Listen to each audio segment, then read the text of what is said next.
billahi minasyaitonir rajim. Bismillahirrahmanirrahim. Innallaha la yakhfa 'alaihi syai'un fil ardi wala fis sama'.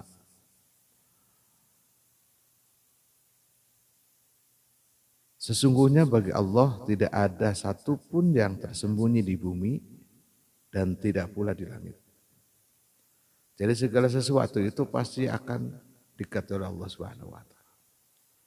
Jangankan yang terjadi, yang akan terjadi itu semuanya sudah ditentukan oleh Allah Subhanahu wa taala. Nanti di ayat selanjutnya wa huwas sami'un alim. Dia adalah Maha mendengar dan juga Maha mengetahui. Di ayat yang lain di surat Al-Fajr Allah berfirman, A'udzubillahi minasyaitonir rajim. Inna rabbaka labil mirsad. Sesungguhnya Rabbmu, yaitu Allah Subhanahu wa taala, benar-benar mengawasimu. Di surat Al-Ghafir, surat Ghafir, Allah Subhanahu wa taala berfirman, A'udzubillahi minasyaitonir rajim. Bismillahirrahmanirrahim. Ya'lamu ha'inatal a'yuni wa ma tukhfi sudur. Dia mengetahui pandangan mata yang hianat dan apa yang disembunyikan oleh hati. Jadi getaran hati atau kretegna hati Allah tahu. Siapapun kan kita tidak tahu. Tapi Allah tahu.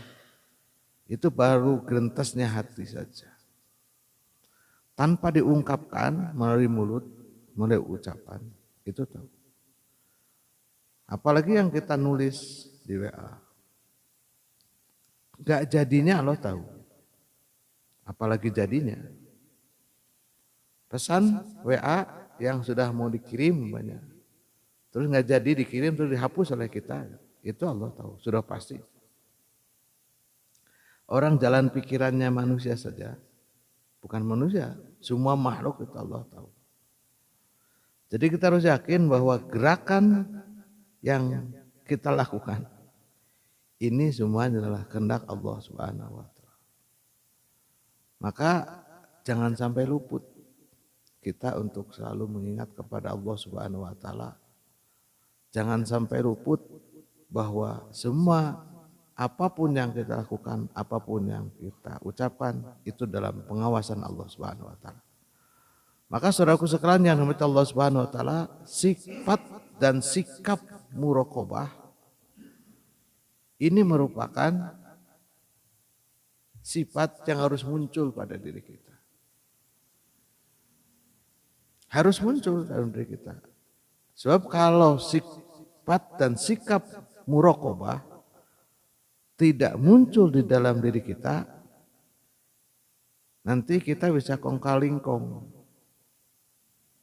Bukan kongkal dengan Allah gitu, kongkal dengan diri kita sendiri gitu. Ada nyawa.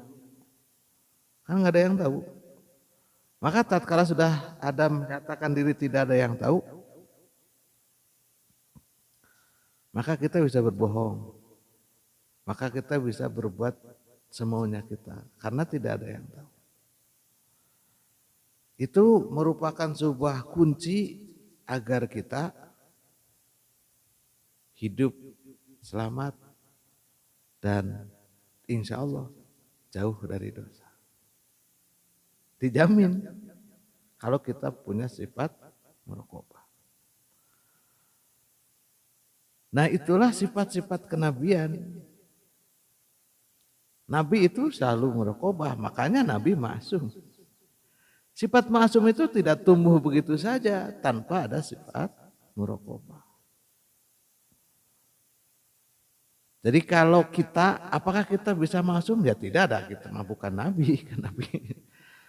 Tetapi kita punya sifat yang namanya muraqabah. Muraqabah bisa dipunya oleh semua, tidak hanya oleh Nabi, tidak oleh Rasul, tetapi manusia biasa pun bisa mempunyai sifat muraqabah.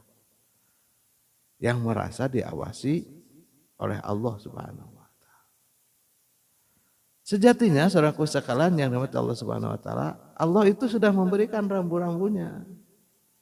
Ini boleh, ini tidak boleh, ini haram, ini halal, ini subhat dan sebagainya sudah tahu semua. Sudah dikasih tahu semua. Dan makanya caranya mengetahui bahwa itu halal dan haram adalah ngaji. Apakah cukup ngaji? Ternyata tidak. Ada satu sifat yang harus muncul dari kita tatkala kita sudah mempunyai ilmu atau pengetahuan tentang agama. Apa itu? Self awareness, kesadaran diri. Ini yang jarang muncul dari kita. Banyak di antara kita tatkala belajar ilmu agama itu hanya sebagai pengetahuan.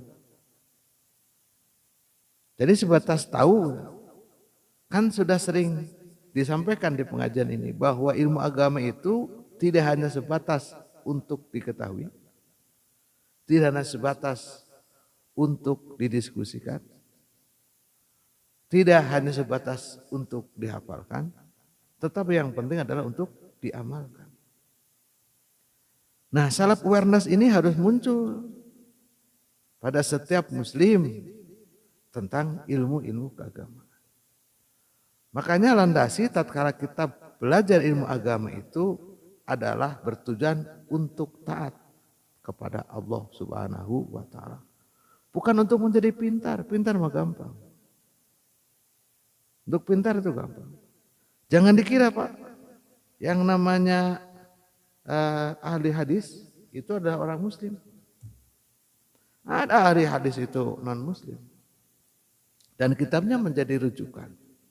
Tapi tidak menjadi muhaddisin. Beda dengan hadis dan muhaddisin.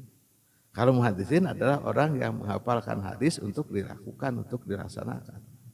Kalau mereka adalah hanya untuk meneliti hadis-hadis saja. Nah, makanya kita jangan terjebak hanya menjadi ilmuwan. Ya, hanya orang-orang yang mengetahui tapi tidak melaksanakan. Bukankah Allah Subhanahu wa taala telah memberikan ancaman kepada orang-orang yang bisa mengucapkan tetapi tidak bisa melaksanakan. A'udzubillahi minasyaitonirrajim. Bismillahirrahmanirrahim. Kabura maqtan indallahi ma taqulu ma la taf'alun. Siksa Allah paling pedih bagi orang-orang yang tahu bisa ngomong tetapi tidak bisa melaksanakan. Sekali lagi intinya bahwa sifat muraqabah sekali lagi bukan hanya untuk dipelajari, bukan untuk diskusikan, tetapi intinya adalah untuk diamalkan. Lalu bagaimana cara mengamalkannya? Sedikit demi sedikit. Yang kita mampu. Terus menerus itu. Step by step kita lakukan. Insya Allah nanti Allah Subhanahu wa taala akan membimbing kita semua. Baik.